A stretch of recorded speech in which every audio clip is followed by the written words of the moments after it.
So why does Washington State's Attorney General, Bob Ferguson, seem just so dedicated and supportive of releasing the most violent sex predators into our community at every chance that he gets? Now, when it comes to making life more dangerous for your children, your family, and our community, Washington State Attorney General Bob Ferguson just seems dedicated to owning this goal and objective. And, well, we have endless examples of this behavior from Ferguson in the past. In no area does he appear more openly hostile to us and our families than in his repeat efforts to help facilitate the release of violent sex predators near our children. So let's talk about the most recent case, which Ari Hoffman, talk show host on KVI Radio 570 AM out of Seattle, broke last week.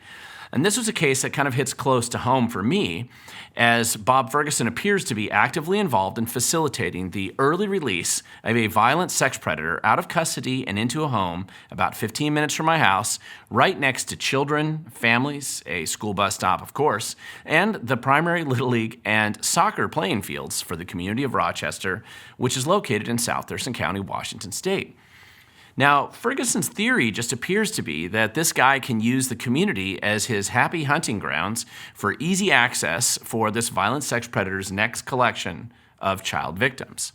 And as Ari reported, and I'll link to Ari's work below, and the court records that he attaches, they clearly prove, this violent sex predator named George Hancock has been caught, arrested, convicted, and jailed for abusing at least 35 children, although he can't remember all of his victims over the years.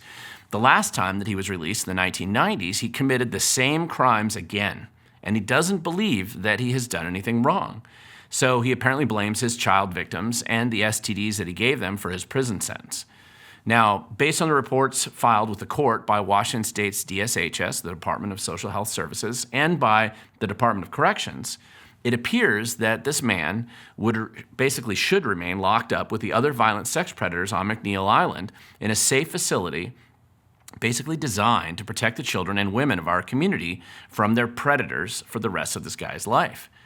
However, Ferguson and his employees, apparently at Ferguson's very specific direction, you can see the letter that I've linked to down below and I put it up into here, well, Ferguson just seems determined to find a way to get this guy out into the community with easy access to kids and future victims as quickly as possible. Now, by the way, that is Ferguson's name on that document that I linked earlier. It isn't some Republican or some faceless bureaucrat. It is Bob Ferguson himself. It's his name, looking to find a way to overrule the Department of Corrections and DSHS employees who have interviewed this guy, and they know that he is certain to offend given the chance. So just like in many other cases that we've been reviewing lately, Ferguson just seems determined to prove to his leftist supporters that he will empty the prisons and the Civil Commitment Center as quickly as possible, regardless of the harm that his actions have on the rest of us. Now, by the way, another weird aspect of the story is that Ferguson apparently argued strongly and successfully just a few years ago in 2014 that this very same guy should stay on McNeil Island. Nothing's changed since that time about this sex predator. And yet now it's okay for Ferguson to dump him on the children of Rochester. Now listen, this is absurd, and common sense would indicate that it's absurd. I've been critical of Bob Ferguson and many other politicians in the past, and let's face it, we have a lot of horrible and terrible people in public office today. They lie, cheat, and steal, and they do their best to harm us while they occupy their current positions of power. The tamed government-approved media usually covers for these guys, and they try to hide the truth from us if that truth makes our political elite look bad.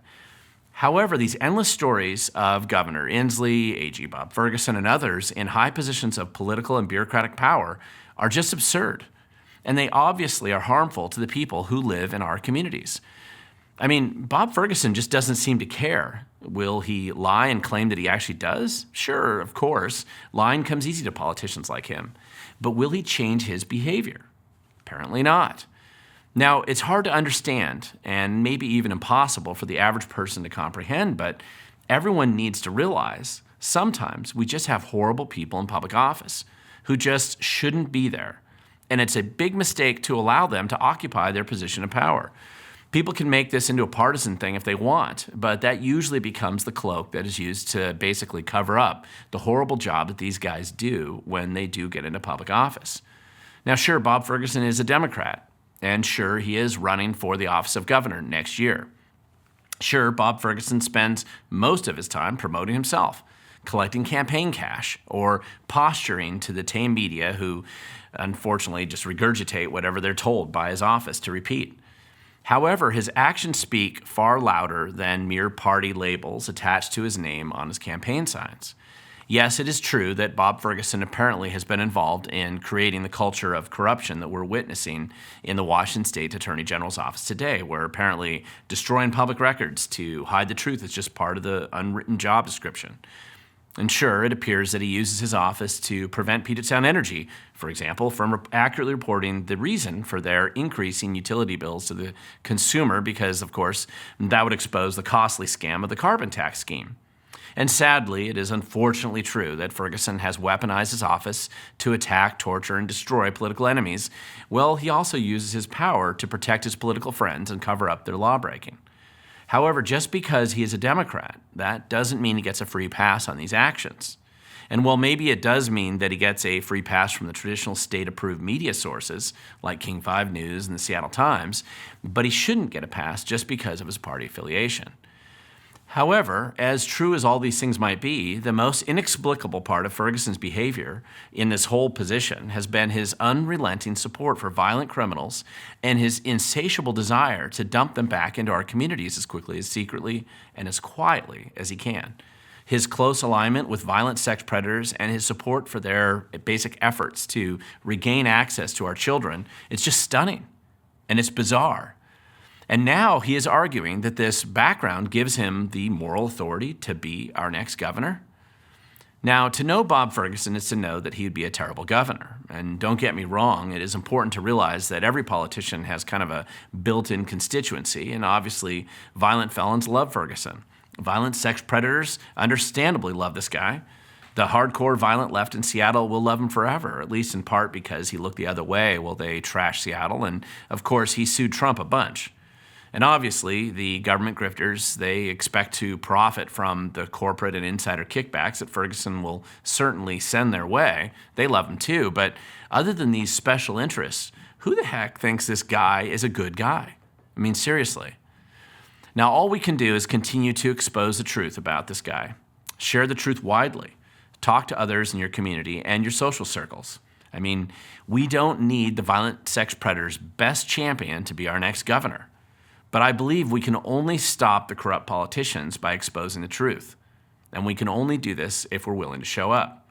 Because the future belongs to those who show up. And Ferguson just doesn't yet have enough violent sex predators that he can actually sick them on all of us.